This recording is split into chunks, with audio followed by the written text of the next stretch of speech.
त्या कवितेचं नाव आहे स्थान महात्म्य. स्थान महात्म्य. या जगात शून्याला काहीच किंमत नसते, बरोबर आहे. शून्य बजेट, बाजारात गेलो आणि शून्य भाजी घेऊन आलो. या जगात शून्याला काहीच किंमत नसते हे म्हणणं खोटं आहे. या जगात शून्याला काहीच किंमत नसते हे म्हणणं खोटं आहे. कारण ह्या विश्वाची निर्मितीच मुळी शून्यातून झालेली आहे. ह्या विश्वाची निर्मितीच मुळी शून्यावरून झालेली आहे. शून्य आपण कशावरती ठेवतो त्याच्यावरती त्याची किंमत अवलंबून आहे. 1, 2, 3, 4 हे आकडे आहेत. एकावर शून्य ठेवलं तर एकाची किंमत 10 पटीने वाढते. एकावर शून्य ठेवलं तर एकाची किंमत 10 पटीने वाढते. ते शून्य एकाच्या मागे ठेवलं तर एकाची किंमत 9 पटीने कमी होते. त्यामुळे शून्याला किंमत नाही असं समजू नका. मग या जगात किंमत तुमची कशावर अवलंबून असते? पैशावर नाही, तर ती तुमच्या स्थानावरती अवलंबून असते. ती किंमत तुमच्या स्थानावरती अवलंबून असते. पैंजण सोन्याचे असले तरी पायातच घालायचे असतात, गळ्यात नाही. पैंजण सोन्याची जरी असले तर ती पायातच घालायचे असतात, गळ्यात नाही. आणि सौभाग्य अलंकाराची टिकली 2 रुपयाची असली तर ती कपाळावर लावायची असते, पायाला नाही. सौभाग्याची टिकली जरी 2 रुपये किमतीची असली तर ती कपाळावरच लावायची असते, पायाला नाही.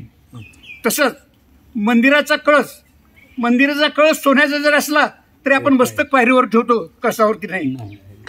मंदिराचा कळस सोन्याचा जरी असला तरी आपण मस्तक पायरीवरती ठेवतो, कळसावरती नाही. तसंच चालताना आपल्याला ठेच बारक्या दगडाची लागते, पर्वताची नाही.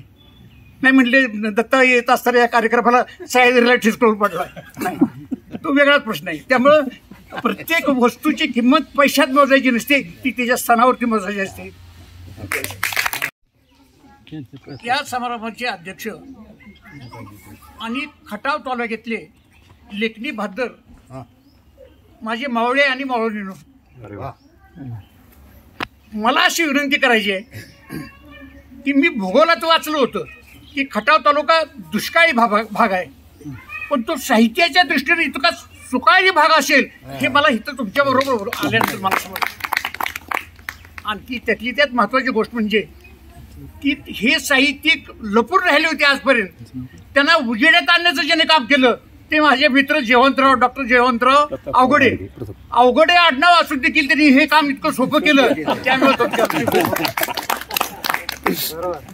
आता मी जास्त वेळ तुमचा घेणार नाही, कारण प्रत्येकाला 5 मिनिट तुमचं मी सांगतो टायमिंग असं केलं तुम्ही चालू ठेवा. मला थांबता येत नाही, मी थांबवतो.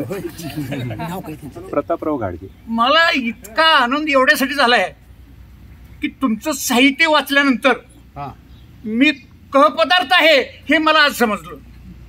अहो तुम्ही चांगले वाचक आहात.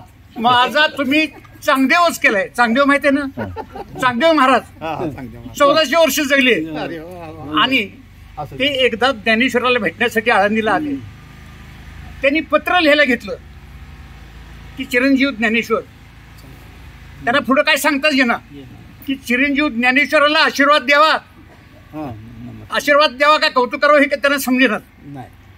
आणि मग आशीर्वाद द्यावा तर माझ्यापेक्षा तो ज्ञानाने श्रेष्ठ आहे, आणि नमस्कार करावा तो माझ्यापेक्षा वयाने लहान आहे.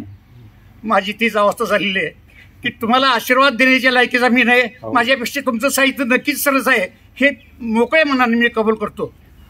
आणि तुम्हाला नमस्कार करावा तर माझं 86 वर्ष सुरू आहे आता, त्यामुळे त्या नमस्काराच्या भानगडीत मी पडत नाही.